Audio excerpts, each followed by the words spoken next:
What's up, YouTube? This is Nooch, the Ineradicable Iconoclast again. Now, I saw in the news today that the bomber of the Boston Marathon, Dzhokhar Tsarnaev, they're going to be pursuing the death penalty, which 30 charges, 17 of which carry the death penalty, including using a weapon of mass destruction, I believe. Now, he killed 3 people. For those of you who don't know, he placed 2 bombs at the end of the finish line of the marathon. He killed 3 people, including an 8-year-old in the marathon, or as a spectator, and later he killed a police officer, MIT police officer pursuing him. Now, I'm not defending him by any means. The only issue I have with this is that they're making such a big deal out of his name. Now, I'm not saying that this should all be swept under the rug. He killed 4 people, or was part of him and his brother. They killed 4 people and injured, I think, 270. So he's definitely an animal. The issue I have with this is that rather than going into the names of the victims, which they are, but they're focusing more on his name and who he is. He is the center of this rather than the people who he hurt. Now, the problem with this is by making him known, we're making him a martyr. That's exactly what he wants. Now, there's a lot of people who say he was a Muslim. He downloaded the bombs, or the plan for the bombs from the Al-Qaeda website, and so on and so forth. It's not really part of what this is. We're making him a martyr. And it's an ongoing thing, because he's not the first one we've done this to. If you look at Adam Lanza, and I'm not going to say these people's names repeatedly, but you look at the person, you look at the young man who he killed 20 first graders in Newtown, Connecticut. Total of 27 people, 20 first graders, including him and his mother. But we make these people into sort of pseudo-celebrity by remembering them rather than remembering the crime, the atrocity that they committed, and the victims. Newtown is more recent, and because they were so young, a lot of us do know the names. There was a lot of social media grassroots campaign to remember this person or that person, and they were children, so they stick in our mind a little better in this case. But the issue is that when we let these people become a sort of celebrity, the next one may want to also do this.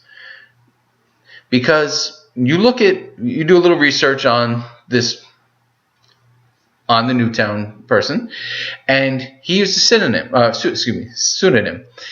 Smiggles. He used this on forums which were dedicated to mass murders. He was obsessed with mass murders and random acts of violence. He called a radio station 1 year, 1 year and a couple of days prior to him bringing the gun to the school to talk at length about a mall shooting. Not a school shooting, but he was obsessed with the Columbine shooting, which was the first, or one of the first of its kind. It was massive casualties, not in comparison to some others, but for the time, for 1999, it was unheard of to see such a newsworthy event. Unfortunately, everyone was tied to their television. Everyone watched. It was all the news talked about. But there were 34 victims in Columbine. Do you know anybody's name? Can you name one person whose name is not Dylan Harris or Eric Klebold? If you were there, if you have a friend or you grew up in the area, then yes, maybe you do know. But for the majority of us, you don't know who the victims were. You don't know about the girl who was shot several times. You don't know these things. We don't know these things because rather than the news focusing on what was done or who suffered, who was victimized, We make it more about who did what, not who had what done to them. And if you go online and you search mass murder victims, exactly like that, the top 3 results you're going to find in varying orders, depending on which search engine you use, are likely going to be the definition of mass murder, a list of the killers, and then a ranking by kill count. At least one of those should be a list of the victims. Especially with it being one of the keywords. You search mass murder victims and the victim list doesn't come up. That just goes to show. And I'm not saying this is a gun control issue. This is not. I'm not going to talk about gun control. That is a separate issue. This is an issue of immortalizing these killers. And you can attribute this, if you want, to video games, movies, music, books, the news. But what media, what form of entertainment doesn't have some sort of violence? You can say all of them. But the issue is, study after study shows that violent games, movies, and etc. do not cause these shootings. There are a lot of similarities between all these shootings. If instead of remembering who did the shooting, for instance, Virginia Tech in 2006, I believe it was, 33 people killed. And we only know of the shooter, Cho. He went 2 buildings, he shot 33 people. Granted, these are horrible things and they should not be forgotten. We should remember everybody who has died and everyone who was hurt in the Boston Marathon. We should remember everyone, including the victims' families. We should remember all these people from Newtown. We should remember the Amish school. We should remember Blacksburg, Virginia, where Virginia Tech is located.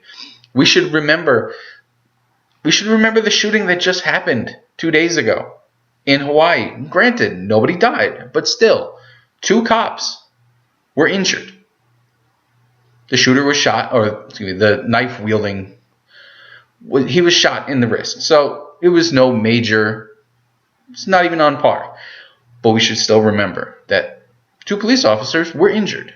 And this is, most of these people, most of these gunmen, shooters, bombers, whatever, they were loners. They were invisible or they were persecuted. This was their chance. This was their chance to live forever. Do we really want to give them that? And maybe, just maybe, they feel if you can't be loved or respected by your peers, at least be remembered and haunt the people who persecuted you.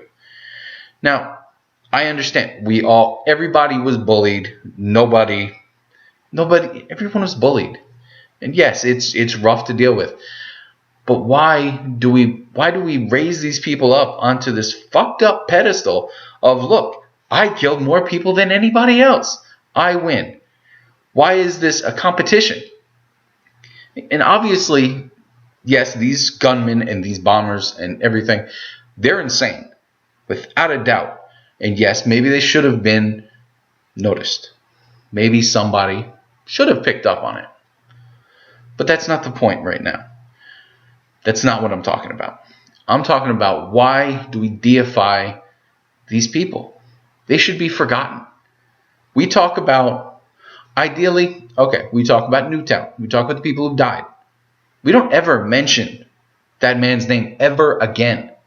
We let him die nameless. All these people, they do not deserve to be remembered. They are nothing. They are subhuman garbage. And if you are one of the people who feels like this is a good idea, please go get help. But in the meantime, don't remember these people for what they did. They don't deserve it.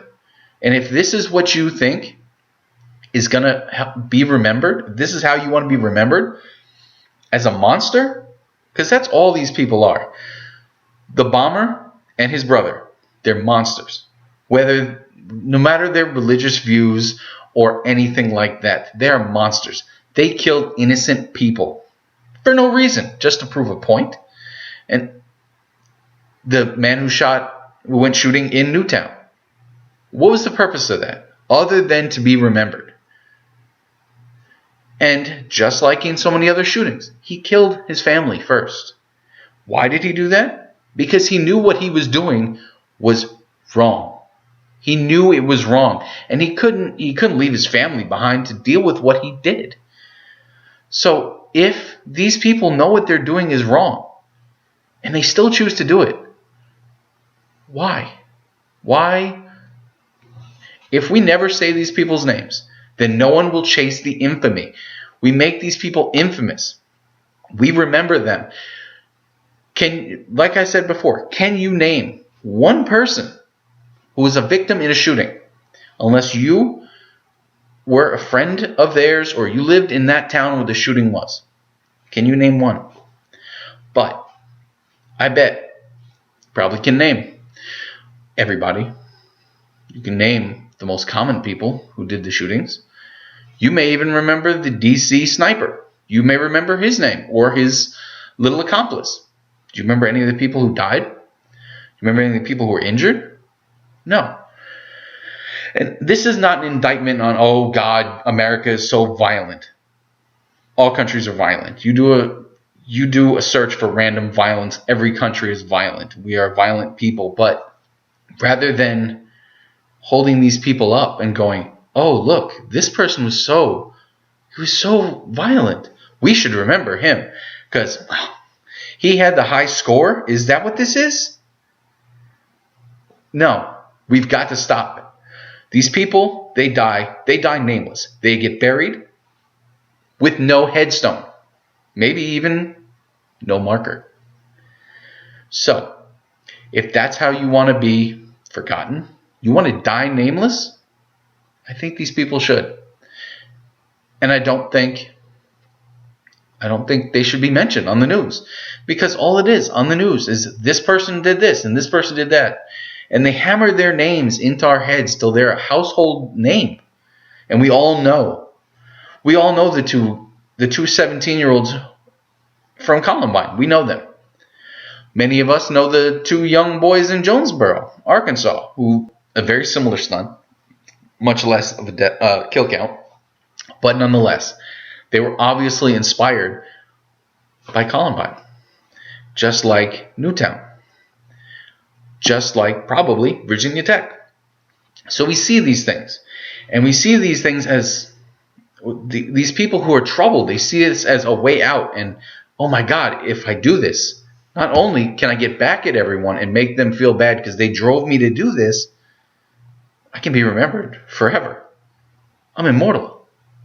I'm almost like a god. Is this the power we want to give these people? I don't think so. So, I know the media is not going to watch this. They don't care. They do it for ratings. But you can. Everyone should stop saying their names. Just stop it. Stop saying their names. I know I will.